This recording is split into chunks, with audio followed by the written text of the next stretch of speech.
জীবনটা কত অদ্ভুত তাই না? একটা সময় যেসব খাবার একদমই পছন্দ ছিল না, এখন এসে সেসব খাবারই খুবই মজা লাগে। মনে চায় যে একটু খেতে পারলে খুবই ভালো লাগতো। তো তার মধ্যে একটা জিনিস হচ্ছে মূলা। তো মূলা ছোটবেলা কখনই পছন্দ করতাম না, কখনই না।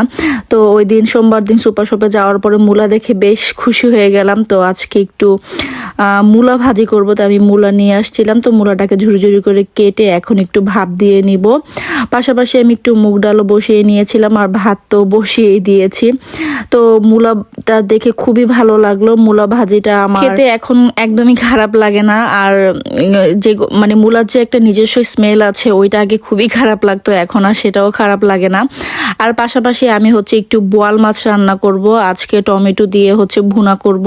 তার জন্য মাছগুলিকে মেখে নিয়েছি, আর একটা প্যান বসিয়ে তেল দিয়ে দিয়েছি। তো এখন হচ্ছে ভাজিটা আরেক চুলায় বসিয়ে দিব। তো কালো জিরা, পেঁয়াজ আর কাঁচামরিচ তেলের মধ্যে দিয়ে একটু ভাজতে দিয়ে দিলাম। আর এদিকে হচ্ছে মাছ ভাজার জন্য তেলও গরম হয়ে গিয়েছে। তো মাছগুলিকেও আমি ভেজে নিব। তো বোয়াল মাছ অনেক ছিটে, তেল ছিটে, তো দিয়ে আমি হচ্ছে একটু দূরে সরে গিয়েছিলাম।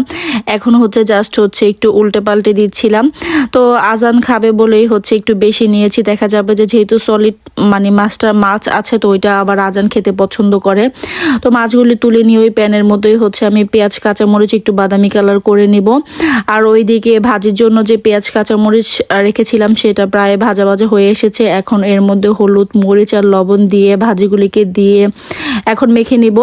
আর ভাত আমার হয়ে গিয়েছে। তো ভাতের চুলায় হচ্ছে আমি তরকারিটা দিয়ে দিয়েছি। এখন 3 বার্নারের রান্না হচ্ছে, ভাতটা আমি ঝরা দিয়ে দিয়েছি। তো ভাজিটা হওয়ার আগে ভাবলাম যে তাহলে ডালটাকেও আমি একটু বাগার করে নিই। ডালটা সেদ্ধ হয়ে গিয়েছে, তার মধ্যে আমি কাঁচামরিচ দিয়ে দিয়েছি। এখন বাগারের জন্য পেঁয়াজ আমি বাদামি কালার করতে দিয়ে দিয়েছি। আর ওইদিকে মাছের তরকারিটাও হচ্ছে মানে কষানো হচ্ছে। তো আমি 2টা টমেটো কেটে দিয়ে দিয়েছি। এইদিকে পেঁয়াজটা যখন হতে হতে আমি ডালের মধ্যে সামান্য পরিমাণ ভাজা জিরা আর হচ্ছে ধনেপাতা দিয়ে এখন এটাকে বাগার করে জাস্ট হচ্ছে ব্লেন্ড করে নিলেই হয়ে যাবে। মুগ ডাল রান্না করেছিলাম।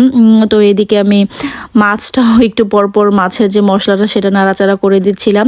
তো ডালটা বেড়ে নিয়ে এখন হচ্ছে জাস্ট ভাজিটা করে নেব। তো যেহেতু ভাপ দিয়ে নিয়েছি, তো ভাজিটা হতে তেমন টাইম লাগবে না, তাও আমি ভাজিটাকে একদমই ভাজা ভাজা করব। তো ভাজা ভাজা করলে এই ভাজিটা খেতে আমার কাছে ভালো লাগে।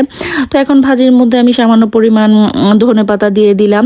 তো এইদিকে আমি যেই তরকারিটা বসিয়েছিলাম, তো পরে পানি দিয়ে দিয়েছিলাম। পানিটা একটু বলক আসার পরে এর মধ্যে আমি মাছগুলিকে দিয়ে দিব। একদমই কম টাইমে হয়ে যাবে, যেহেতু কোনো মানে সবজি ছিল না। আর সবজি ছাড়া তরকারি রান্না করতে তো একদমই কম টাইম লাগে, কম টাইমের মধ্যে হচ্ছে হয়ে যায়। তো আমার মাছটা প্রায় সেদ্ধ হয়ে এসেছে। এখন এর মধ্যে আমি সামান্য পরিমাণ ভাজা জিরার গুঁড়া দিয়ে দিলাম। তারপরে যখন আরেকটু ঝোল কমে আসবে তখন ধনেপাতা দিয়ে নামিয়ে নিলে হয়ে যাবে। এদিকে ভাজিটাকেও আমি ভাজা ভাজা করে নিচ্ছিলাম।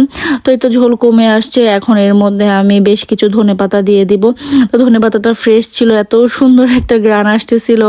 তো সাজালের জন্য আজকে মুরগির মাংস একটু রান্না করব। মাংসটা একদমই শেষ হয়ে গিয়েছে। তো যেদিন সাজালের জন্য মাংস রান্না করা লাগে সেই দিন আবার একটু এক্সট্রা প্যারা হয়, কারণ একটা আইটেম বেশি করা লাগে। তো একদিন রান্না করলে 2 দিন চলে যায়। তো যাই হোক, এদিকে মোটামুটি সব রান্নাই হয়ে গিয়েছে। তো আজকে ছোট্ট একটা ভিডিও, আশা করি আপনার ভালো লাগবে। যদি ভালো লেগে থাকে তাহলে অবশ্যই একটি লাইক দিবেন। আর ভিডিও সম্পর্কে কোনো মন্তব্য থাকলে অবশ্যই কমেন্ট করে জানাবেন। ফেসবুক থেকে দেখে থাকলে অবশ্যই ফেসবুক পেজটিকে ফলো করে দিবেন। আর ইউটিউব থেকে দেখে থাকলে অবশ্যই ইউটিউব চ্যানেলটিকে সাবস্ক্রাইব করে দিবেন।